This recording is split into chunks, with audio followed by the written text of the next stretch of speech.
We're here at Cross Country Ski headquarters today. I'm with Bob, and we've had Bob on the show before, and as I understand, you're kind of semi-retired now, and your daughter's taking over. That's right. Thank goodness. Found some better help, and the new management is making a lot of good improvements around here. And actually, this season, we've had the busiest season in the history of the business. Really? Yeah, it's just amazing. We've got perfect snow. Everybody wants to get outside.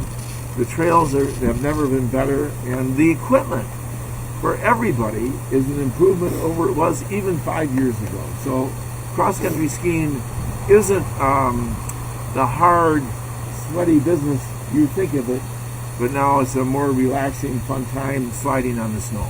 Well, how has the equipment changed that makes it easier for most folks? Well, I'll tell you, the first thing is the bindings.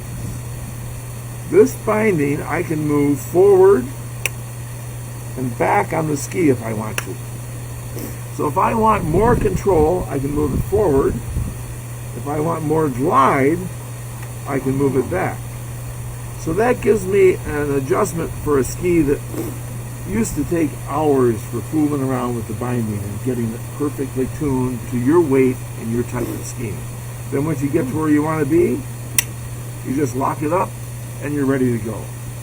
So let's say I'm going to a hilly area, like Ogama Hills in West Branch. Okay. And I want to be sure I can climb really well. Well, I'll just move that binding forward, and I'll get more pressure over the traction part of the ski, and I'll be able to climb much easier. Really? So that makes it so much more appealing to a recreational skier to be able to tune the ski to the conditions they're going to be skiing in. So that's one big deal. And then the improvements in the base. This is called a cut base. But now with this binding, I can tune this cut base to be just where I want the pressure to be and have the performance I want. You can never get that close anymore. So it makes even a cut base more appealing. But now there's a new base, as of about 3 years ago. In the 70s, and I'm that old, I'll confess to that. In the 70s, this was called mohair, and they just stuck it on the base of the ski, and it would ice up in certain conditions. But in other conditions, it was great, and you couldn't really change it. Once the mohair was worn out, the ski was toast. Now, this is called a skin, and it's an evolution of mohair. And if you feel it, one way is rough and one way is smooth. So it comes from the hairs of mows. And I don't know what a mow is, but they call them mohair. Anyway, the skin skis are very, very popular out west, where guys put skins on their skis and they climb way up to the top of the mountain. And then they take the skin off and they ski down. Oh, so that's removable then? Yeah, that's what's cool about this, is that after 3,000 miles of skiing, you can rip this skin off and glue in another one. And we have people in Michigan that ski 3,000 miles a year.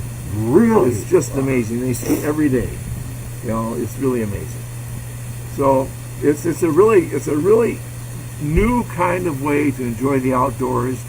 It's not with this you don't have to wax for grip. You don't have to get frustrated. You can wax the tips and tails if you want to for better glide. But there's even better wax to do that with now. It makes it easier. So all around, the sport of cross-country skiing is really in the midst of a resurgence like we've never seen before.